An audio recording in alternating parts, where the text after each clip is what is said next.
Ya, Assalamualaikum warahmatullahi wabarakatuh. Salam Pancasila. Yang saya hormati Pak Entus, Pak Piki, dan Bendum, bendara umum, kita udah lama nggak ketemu. Yang saya hormati semua wirabangsa, saya lihat ada Pak Eko, ada Ibu Elina, Ketua Subang, lalu juga ada beberapa teman termasuk narasumber Pak Amin Hidayat. Pertama-tama kita tentu harus bersyukur kepada Allah Subhanahu wa taala.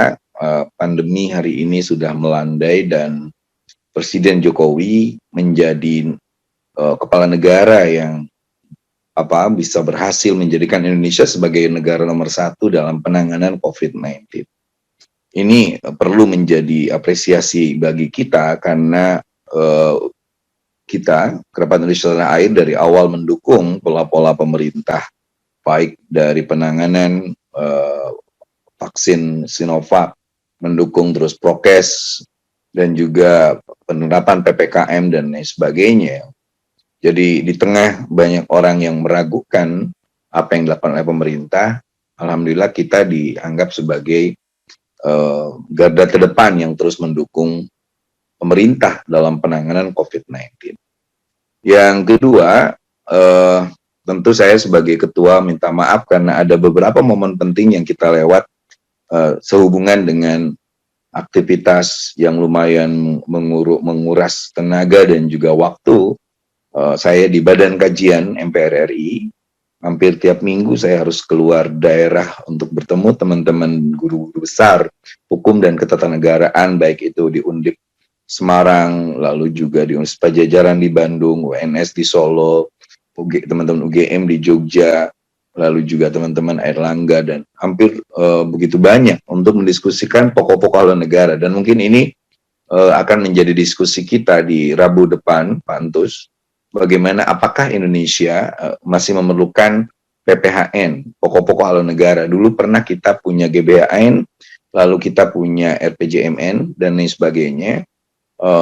Desakan dari teman-teman di MPR sebenarnya mengacu kepada begitu banyak program-program yang bagus dari pemerintahan pusat, yaitu Presiden Jokowi, tetapi ternyata di tingkat gubernur, apalagi nanti di tingkat bupati, itu mengalami kendala karena tidak samanya visi dan misi. Padahal seharusnya tidak boleh ada visi misi yang lain yang bersifat sangat politis, tetapi lebih kepada visi misi Indonesia yang termaktub dalam pembukaan Undang-Undang Dasar 45.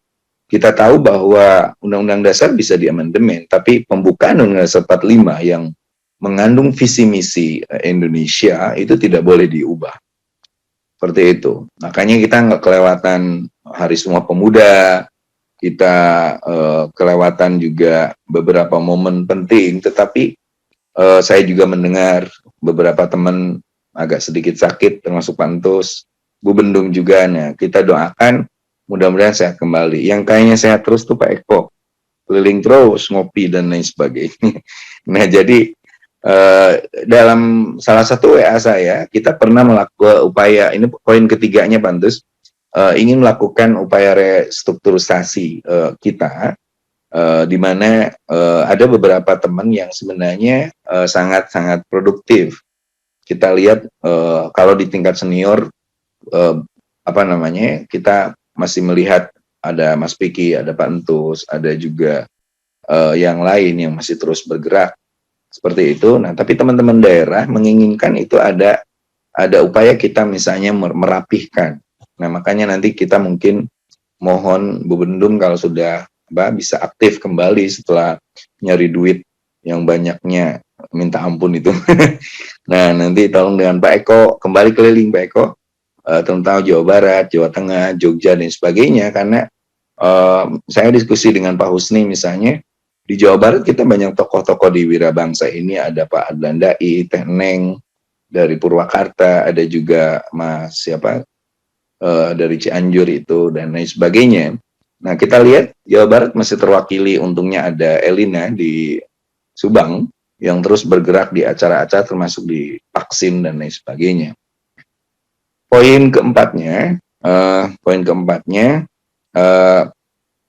saya melihat bahwa kita masih tetap eksis untuk lalu memperjuangkan. Besok udah mulai itu Mei itu kita udah betul-betul menjadi apa? Menjadi tahun politik itu sudah dimulai karena secara internal partai-partai semua hari ini sedang konsolidasi struktural, termasuk munculnya partai-partai baru seperti Prima, Gelora, dan partai-partai lain seperti itu. Dan ini sebenarnya dulu usulan dari Pak Taufik Rahazin agar kita ini mampu menjembatani sebuah upaya semacam konvensi para calon-calon presiden. Tapi kelihatannya dari berbagai diskusi yang saya ikuti, baik di WA group atau secara online, itu calon presiden hanya akan mengerucut kepada tiga pasang, dan ini sangat menarik juga sebenarnya karena nanti itu akan terpolarasi dengan sangat rapih juga. Jadi kita sebagai bukan partai politik akan memberikan kesempatan kepada teman-teman untuk lalu memilih dan mencari mana kendaraannya masing-masing.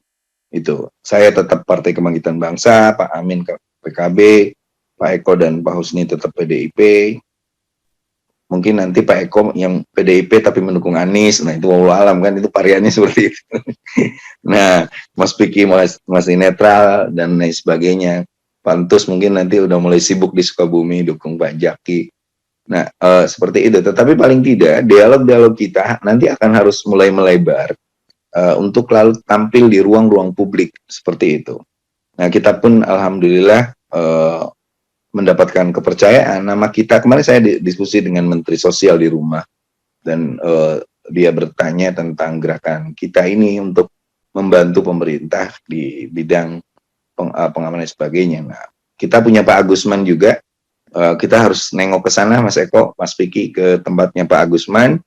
Kita harus mensupport sebuah tempat di mana teman-teman marginal, termasuk di bubble, anak-anak jalanan, bisa dengan sistematis itu dibina oleh Pak Agusman dan kawan-kawan. Nah, lalu selanjutnya kita pun meminta agar isu tentang perubahan iklim ini menjadi isu yang sangat kuat, yang harus kita backup presiden, karena presiden gagal atau tidaknya mimpin G20 itu tergantung sampai sejauh mana dia mengarahkan public opinion dunia terhadap perubahan iklim. Seperti itu. Makanya nanti Mas Piki kita harus bikin semacam semacam tulisan atau pernyataan-pernyataan secara rutin. Mungkin ini masukan juga untuk Rebuan Kapan Pantus. Nanti kita ngomong Archandra, mantan Menteri Energi.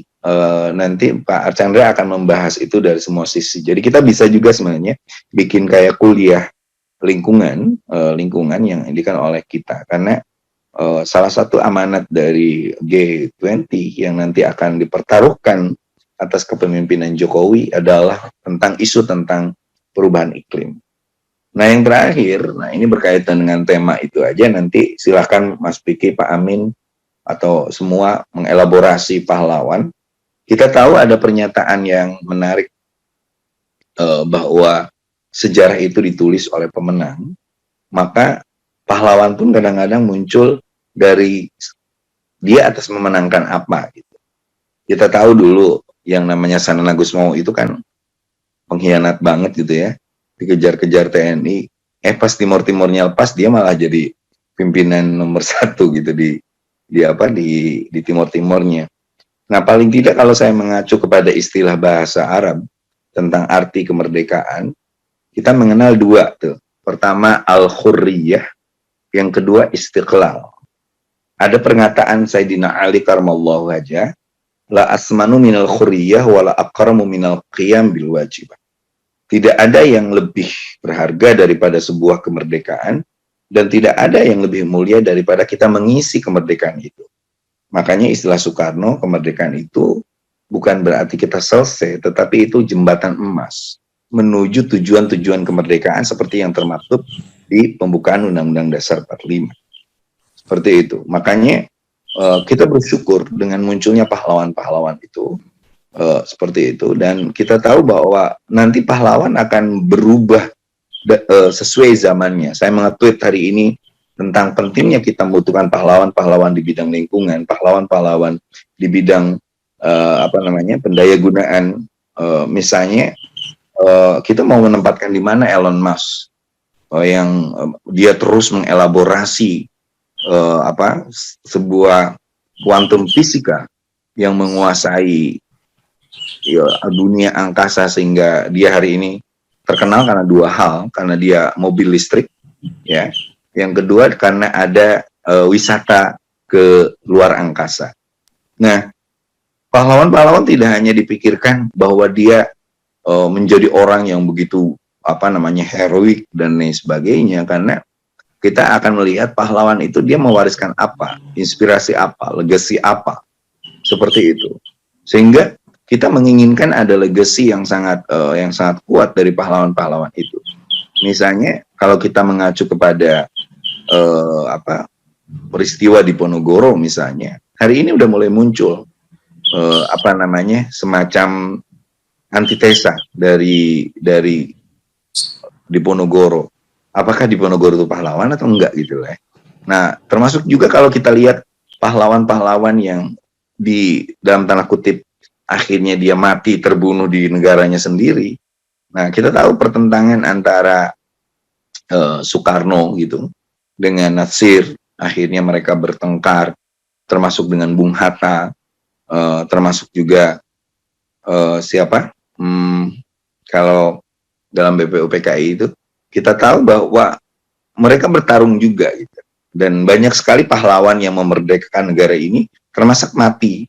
Kita tahu Tan Malaka itu dia berjasa karena misalnya dia menulis tentang Indonesia, Republik Indonesia, tapi dia mati di ujung tentara yang ia bentuk sendiri. Nah, makanya kepahlawanan sesungguhnya harus diacu kepada sampai sejauh mana dia melakukan upaya pemberdekaan hak asasi. Dia harus memperjuangkan hak asasi manusia, dia harus juga mengisi itu agar menerapkan bagaimana masa depan Indonesia ke depan. Kita tahu visi-visi dari para pahlawan itu mereka orang-orang yang ikhlas. Kita perlu membutuhkan misalnya Sujatmi ya, seorang menteri PUPR lah kalau sekarang, itu 7-6 kali dia jadi menteri, dia membuat jembatan Semanggi, dia membuat Istora Senayan dan lain sebagainya, tapi sampai matinya dia nggak punya rumah. Bayangin coba kalau menteri di kita yang penting kaya dulu, setelah itu baru Indonesia. Nah, harusnya dipikir itu bagaimana Indonesia dulu, baru dia mendapatkan apa yang seharusnya dari negara dan bangsa ini. Nah, tipikal-tipikal seperti itulah Pantus yang sebenarnya kita ingin hadirkan, sehingga Indonesia ke depan itu dibutuhkan orang-orang yang punya karakter kenegarawanan, karakter heroisme kemanusiaan, yang dia tidak peduli dicaci, dimaki, tetapi sejarah yang akan menulisnya. Dalam dunia kita menemukan yang namanya Bunda Teresa dengan kemanusiaannya, Mahatma Gandhi dengan perlawanan tanpa kekerasannya. Kita pun menemukan misalnya di zaman modern ini Nelson Mandela yang tadi dikutip oleh Pak Entus. Nelson Mandela yang mengatakan bahwa dia bisa memaafkan tapi tidak bisa melupakan. Kayak gitu. Itulah pahlawan-pahlawan. Jadi dia dikutip seperti itu. Makanya Indonesia itu membutuhkan menghadirkan kembali pahlawan-pahlawan itu tidak dengan bentuk patungnya, tidak hanya dengan bentuk gambar yang ada di temboknya, tetapi inspirasinya. Dia memperjuangkan apa, untuk siapa, bagaimana, sampai sejauh mana dia teruji. Nah, saya misalnya paling sering ziarah karena saya lahir di Sumedang, maka saya ziarah ke Cut Nyak Dien. Cut Nyak Dien itu kan sangat inspiratif. Bagaimana dia meneruskan perjuangan Tengku Umar, lalu ketika dia tertangkap, dia tidak berhenti berhenti untuk melawan. Cara dia melawan adalah dengan cara guru ngaji yang disiapkan di pinggir Masjid Sumedang. Masjid Sumedang. Sampai dia meninggal dunia, dia di Sumedang sebagai seorang ustadzah, orang yang mengajarkan bahwa dia kemarin pakai senjata, hari ini dia melawan kebodohan masyarakat dengan cara memakai apa yang disebut dengan pendidikan. Makanya kita hari ini berhadapan dengan begitu banyak kemajuan teknologi. Bagaimana kita membutuhkan pahlawan-pahlawan yang pahlawan-pahlawan yang kuat menghadapi dunia global. Ada budaya post-trust yang sangat menggerogoti nilai kemanusiaan. Bagaimana kita menemukan hari ini perang, vaksin dan lain sebagainya. Kita pun melihat perubahan dunia yang begini cepat. Maka kita tidak hanya terus tiba-tiba bermimpi menjadi pahlawan yang naik kuda seperti di Ponorogo. Tiba-tiba kita bermimpi ingin menjadi pahlawan seperti Kartini yang menulis surat aja bisa jadi pahlawan kan, seperti itu. Lalu juga tiap hari Kartini tiba-tiba orang memakai pakaian yang sangat bertolak belakang dengan Kartini. Mereka tiba-tiba disekap dengan kebaya dan lain sebagainya. Padahal pesannya udah sederhana aja. Misalnya Kartini itu mewariskan kita untuk selalu mendokumentasikan dan menuliskan, menyuarakan kebebasan kaum perempuannya. Itunya yang harus digarisbawahi.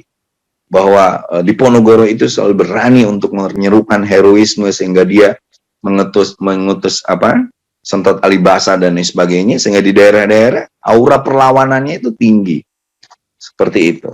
Nah, inspirasi itu yang harusnya dibangun, ditulis ulang untuk dipahami oleh generasi Z, termasuk generasi milenial. Makanya ada buku menarik, karakter-karakter yang mengubah dunia, bahwa seorang pahlawan itu ternyata bukan hanya seorang yang ditulis gede-gede dalam sejarah dunia di tembok-tembok mereka atau dan lain sebagainya, tetapi mereka yang punya inspirasi yang sangat kuat dalam mengubah persepsi orang tentang dunia. Nah, makanya kata kemerdekaan yang kedua itu namanya Istiqlal.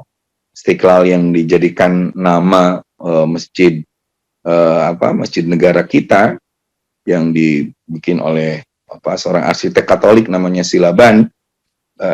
Kayak gitu. Istiqlal itu artinya memperkecil atau meminimalisir persoalan-persoalan sosial. Persoalan sosial kita itu validasi data, komunikasi yang amburadul, ada bank-bank kayak Himbara yang mengambil keuntungan. Bayangin aja kalau kita di pelosok di daerah di Sumatera Utara, misalnya orang mau ngambil duit 400.000, itu ongkos ke kotanya aja udah habis.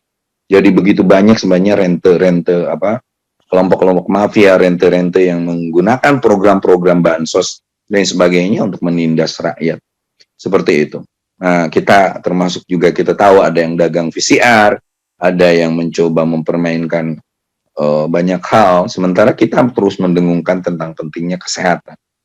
Nah, seperti itu. Jadi saya berharap kita menjadi pahlawan untuk diri kita, untuk tidak menzalimi orang lain, kita menjadi pahlawan untuk anak istri kita, agar kita tidak menyakiti mereka, dan menjadi pahlawan untuk masyarakat sekitar kita.